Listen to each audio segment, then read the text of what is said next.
Monggo Mbak Kakung saged beksa malih, Mbak. Heeh, waduh. Oh iya.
Sunarti.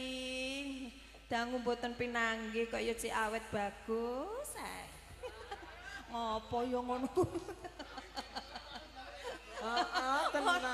Ora njaluki Bapak Sunarti. Tenang. Hus. Dur. Mawarga.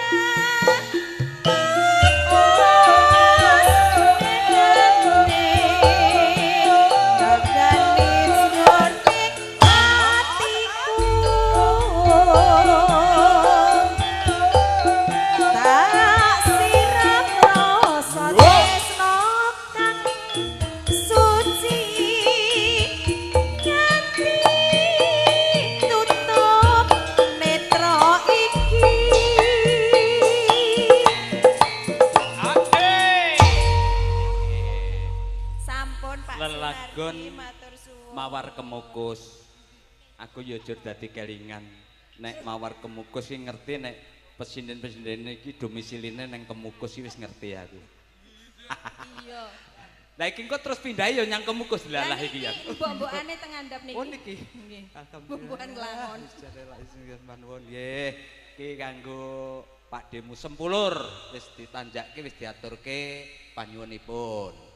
Nggih, tasih wonten wekdal menika dereng wonten dawuh saking pangarsaning pahargyan. Nggih, dipun lajeng mawon. Mbah Sukrim piye Mbah Sukrim kabare? Oh, masaku anggere cedak penyanyi ayu-ayu ki tambah 6 taun lho. Tak pirsani iki tenan jelas iki. Ya, nggih Mbah Wiro Baros manuwun. Nggih. Tasih wonten wekdalipun Mbah Kakung isih. Heeh. Ah.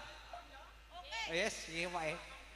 Tanduk melih kok lho Pak Radi iki wis nyeneng-nyenengke mbah-mbah sing sepuh iki. Wis kene karepen ya wis ngene hiburane iki semua. Heeh, ya kene. Heeh, loro-lorone ngadeg ya, Mbah? Iya, ya kene. Lah ya kene-kene. Ya nggih, pokoke lakone Mbah Wiro. Lah ya pokoke nek di stop los terus. Anut panitia pokoke. Waru doyong melih. Heeh diputer lagi. Oh mriki isine mung waru doyong ki jeng miring.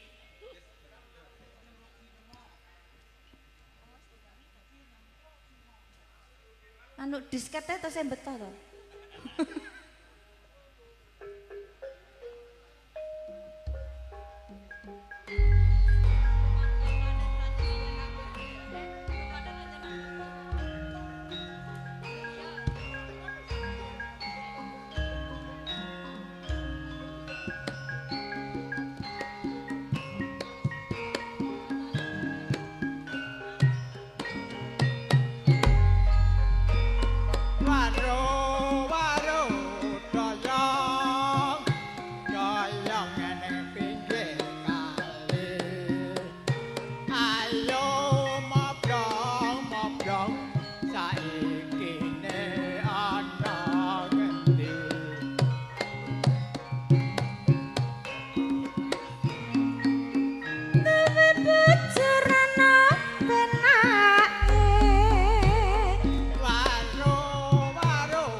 pasaran jombe muda laras kok laris dhewe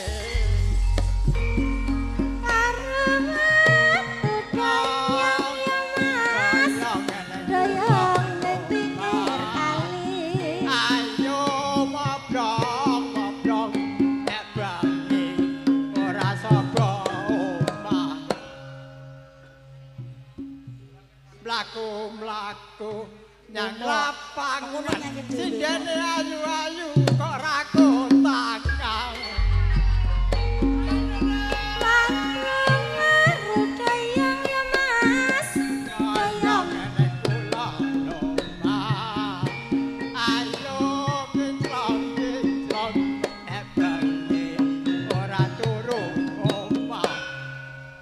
Bayu masuk dhuwur gretek kalah ngisor jurang. Iki bari ancam bareng lagi terus ke ora. Ayo Terus ke. ya diterus to ya. Dhuwur gretek ngisor jurang terus ke ora. Terus ke muntup-muntup kok ora terus nih. Ya Dhuwur gretek asa ngisor goyang. opo? Pesen jahit ya lho. Pesen jahit. Dhuwur belah jogo. Nang pinggir lorong. Ayo kinclok-kinclok.